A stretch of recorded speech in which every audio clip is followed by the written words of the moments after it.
Halo semuanya, kali ini kita akan membahas film bergenre thriller misteri berjudul Vivarium yang rilis pada tahun 2019.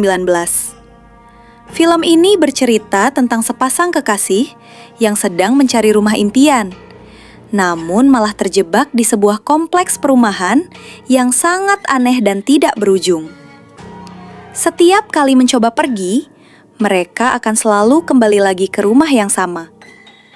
Untuk bisa keluar dari sana, mereka pun diharuskan membesarkan seorang anak misterius yang perilakunya semakin lama semakin mengerikan dan di luar nalar manusia.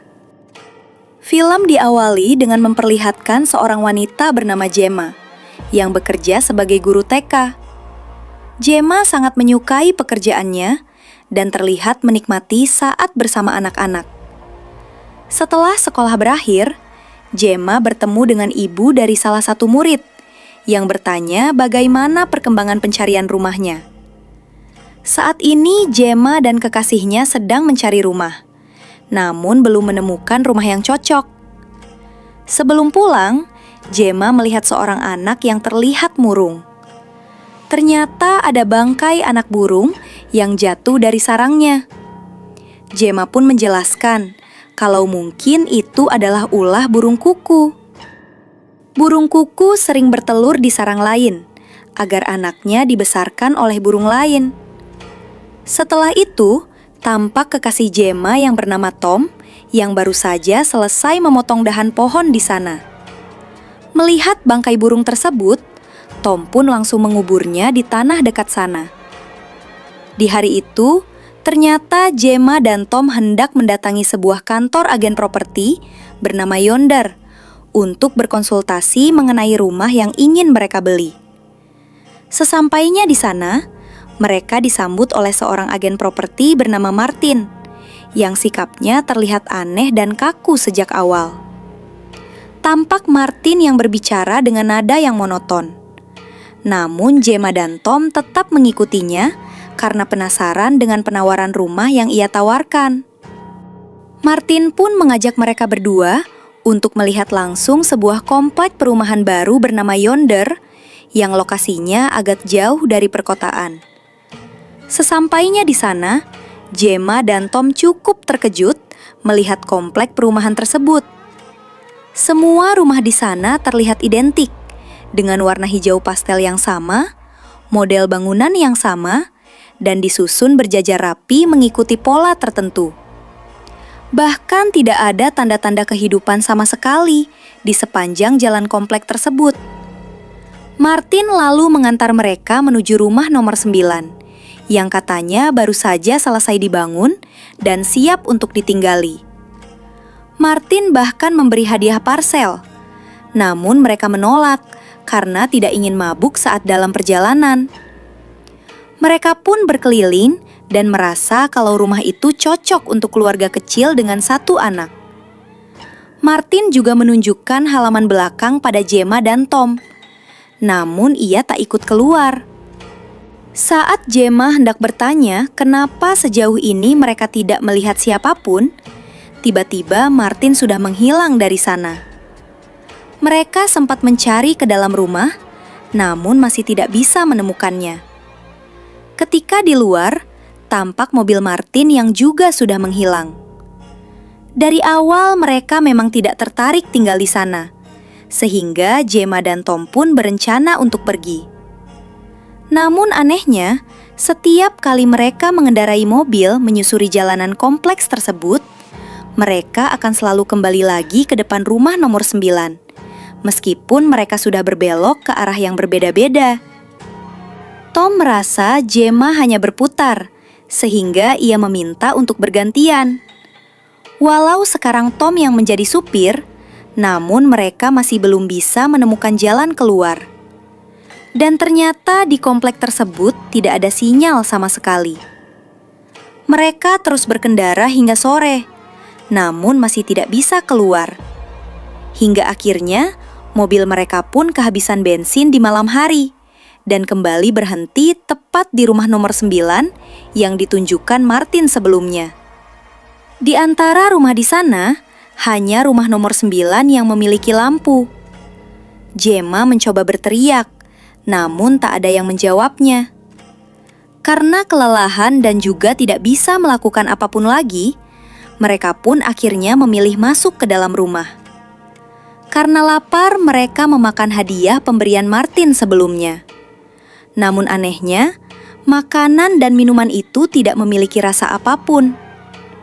Kemudian mereka ke kamar untuk tidur.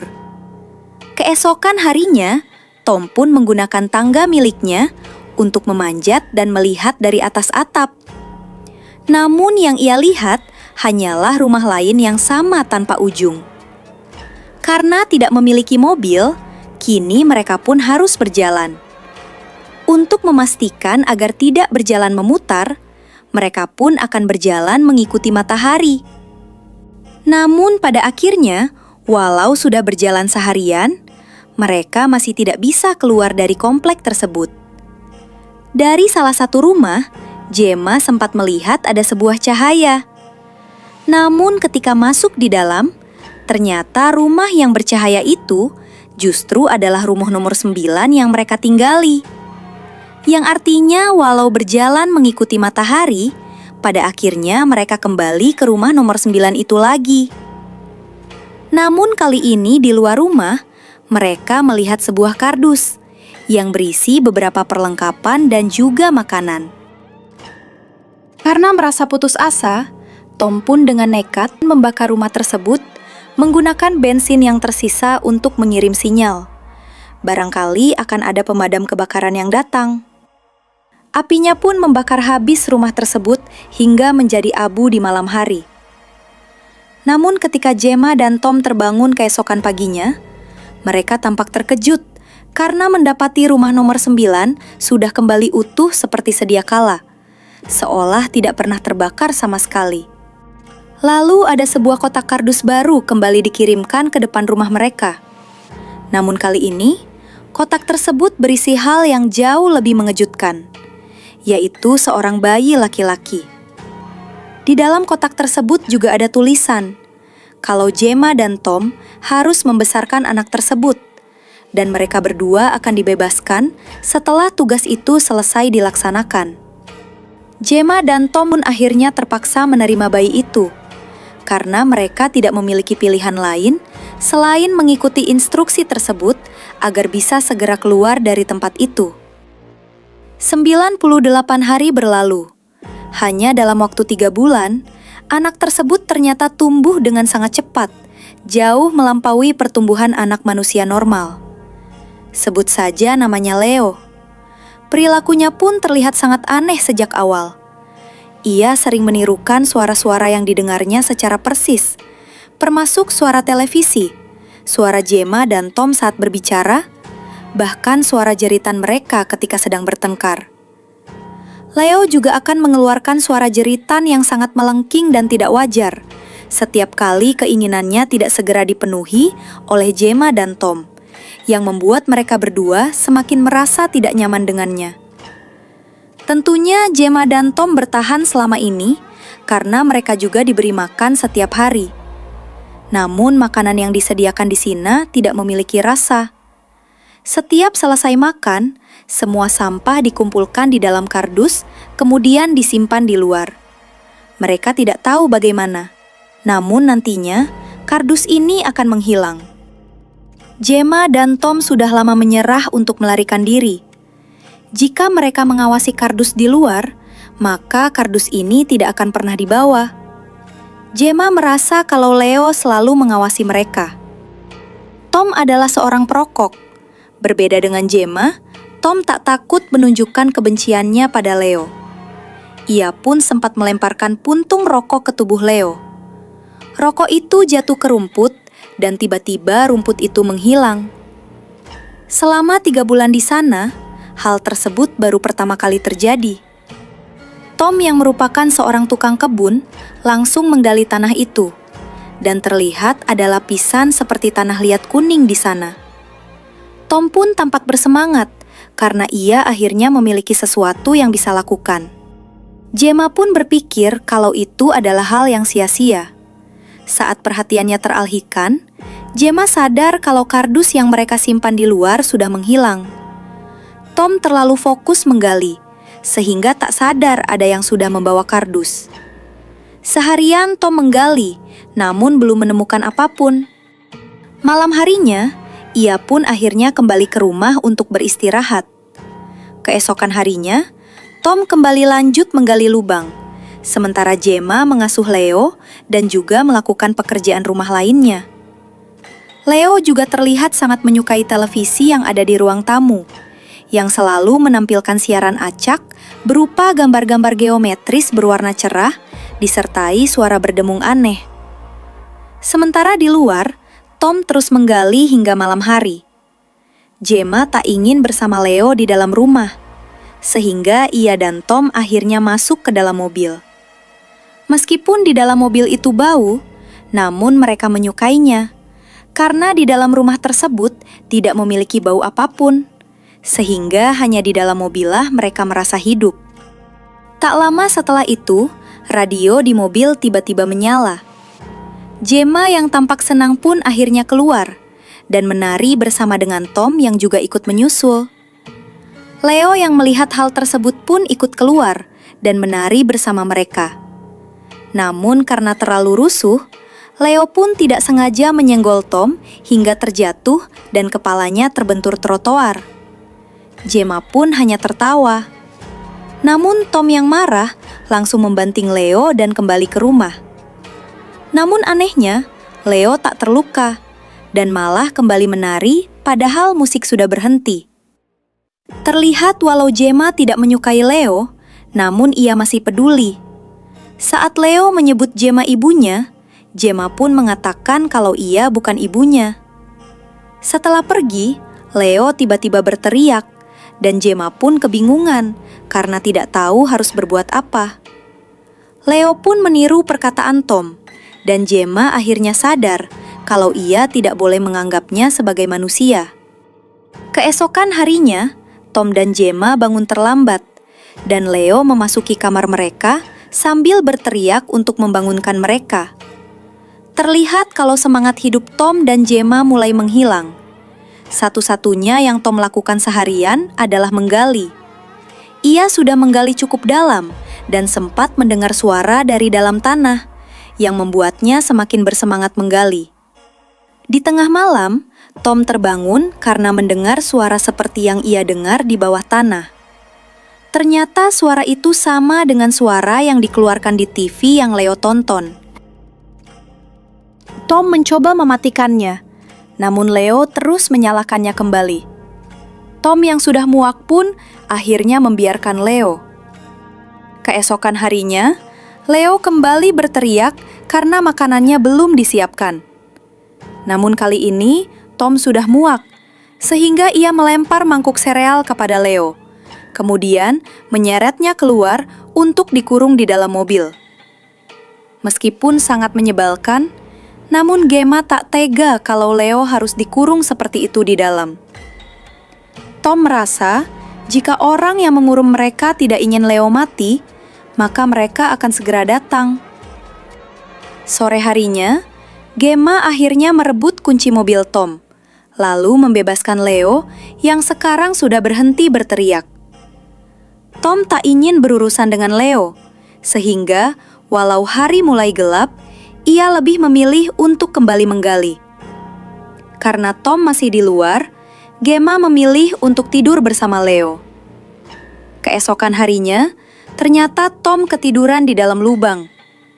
Hubungan Gemma dan Tom pun mulai memburuk. Bahkan sekarang, Tom sarapan sendirian, sementara Gemma yang sudah menyerah untuk melarikan diri, lebih memilih untuk mencari cara menikmati hidup. Gemma dan Leo pun pergi keluar untuk melihat langit. Terlihat banyak sekali awan, namun semua bentuknya sama, yang terlihat tidak nyata. Di malam hari, Gemma tak bisa tidur tenang dan terus menangis. Sementara Tom masih memilih untuk tidur di dalam lubang. Keesokan paginya, untuk pertama kalinya setelah beberapa hari, Gemma akhirnya berbicara dengan Tom. Gemma bertanya apakah ia melihat Leo. Namun Tom tidak peduli dengan Leo yang menghilang. Gemma yang khawatir pun mencoba mencari Leo di sekitar sana. Setelah mencari seharian di sore hari, Leo akhirnya kembali sambil membawa sebuah buku. Gemma membaca buku itu. Namun tulisannya ditulis menggunakan bahasa yang tidak ia mengerti. Sementara kondisi Tom mulai memburuk, namun ia masih tidur di dalam lubang. Kembali ke dalam rumah, Gemma pun bertanya apakah Leo bertemu orang lain tadi. Leo mengangguk, namun ia tak bisa memberitahu siapa. Gemma mematikan televisi, kemudian mengajak Leo bermain. Permainannya adalah berpura-pura. Awalnya Gemma meminta Leo untuk berpura-pura menjadi Tom dan Gemma, dan ia pun bisa melakukannya dengan mudah. Kemudian, Gemma meminta Leo pura-pura menjadi orang yang baru ia temui tadi. Namun Leo malah mengeluarkan suara aneh menakutkan, dan dari lehernya juga membesar, yang membuat Gemma tampak ketakutan dan mengatakan kalau ia ingin pulang ke rumah. Namun Leo mengatakan kalau ia sudah berada di rumah. Beberapa bulan kemudian, hanya dalam hampir setahun, Leo sudah tumbuh menjadi pria dewasa. Leo semakin tenang, namun Gemma semakin takut padanya karena sekarang ia juga kuat. Selama ini, Tom masih menggali dan kondisinya semakin memburuk. Tom sama sekali tidak ingin berhubungan dengan Leo. Kini mereka bahkan harus makan di kamar agar tidak bertemu Leo. Gemma menyesal karena tidak membiarkan Tom membunuh Leo saat ia masih kecil. Tom menenangkan Gemma dengan berkata karena ia adalah orang baik. Setiap harinya, Leo keluar rumah entah kemana. Gemma selalu mengikutinya. Namun ia selalu kehilangan jejak Leo, padahal ia tak berlari. Sementara Tom masih tak menyerah untuk menggali, walau kondisinya sudah sangat buruk. Dengan kekuatan terakhirnya, ia tetap menggali. Saat malam tiba, Gemma sudah berhenti mengikuti Leo karena tidak bisa menemukannya. Sementara Tom menemukan sebuah plastik di ujung penggaliannya, yang ternyata adalah plastik yang berisi mayat seseorang di dalamnya. Tom pun langsung kembali ke atas untuk memberitahu hal tersebut kepada Gemma. Namun Gemma sempat tersesat karena sekitarannya dipenuhi kabut. Tom bisa mendengar Gemma yang berteriak, sehingga ia pun kembali berteriak. Namun kondisi Tom sudah terlalu lemas untuk terus berteriak. Untungnya Gemma berhasil kembali dan menemukan Tom yang sudah berbaring di trotoar. Gemma ingin membawa Tom ke dalam rumah, namun pintunya dikunci oleh Leo. Dari jendela, Gemma melihat Leo yang sedang menonton. Namun ia enggan untuk membukakan pintu. Tak memiliki pilihan lain, mereka pun terpaksa tidur di dalam mobil. Keesokan harinya, kondisi Tom semakin lemas, apalagi ia sudah beberapa hari tidak makan. Gemma berusaha meminta bantuan kepada Leo. Namun ia tak peduli dan malah berkata kalau sekarang mungkin saatnya Tom dilepaskan. Tom sudah sangat kelelahan dan tidak bisa melakukan apapun. Sore harinya, Gemma hanya bisa menemani Tom di momen terakhirnya. Tom membicarakan pertemuan pertama mereka yang sangat indah. Tak banyak yang bisa mereka lakukan selain itu. Tak lama kemudian, Tom akhirnya meninggal di atas pangkuan Gemma. Malam harinya, Leo kembali dengan membawa sebuah kardus berisi kantong mayat. Setelah itu, Leo membuang mayat Tom ke lubang yang selama ini ia gali sendiri. Keesokan harinya, Gemma masih tidak diizinkan masuk ke rumah. Seperti biasa, Leo keluar rumah untuk pergi entah kemana. Namun, kali ini Gemma sudah siap untuk menghabisi Leo. Hal aneh kembali terjadi, karena ternyata trotoar di sana bisa Leo angkat, dan ia pun langsung kabur lewat sana. Gemma pun sempat menahan trotoar tersebut, sehingga ia juga bisa memasukinya. Isi ruangan di dalam trotoar tersebut terlihat sangat membingungkan. Ia berada di dalam rumah, namun seperti berada di timeline yang berbeda. Ia juga sempat melihat korban-korban lainnya, yang artinya Gemma bukan orang pertama yang ada di sana. Tak lama setelah itu, Gemma tiba-tiba tersedot ke bawah lantai, dan akhirnya berhasil kembali ke timeline utama di dalam rumahnya sendiri. Setelah itu, Gemma pun keluar dari rumah, dan hanya bisa terkapar di lantai. Kini bagaimanapun cara memikirkannya, keluar dari tempat itu sangat mustahil. Leo pun mulai merenovasi rumah tersebut, agar bisa menjebak korban barunya nanti. Gemma juga sudah tidak memiliki semangat hidup, apalagi Tom sudah meninggal. Dan pada akhirnya, sebelum meninggal dunia, Gemma berkata kalau ia bukan ibu Leo. Ia pun memindahkan mayat Gemma ke dalam lubang bersamaan dengan Tom. Karena tidak ada siapapun lagi, Leo pun menutup lubang itu.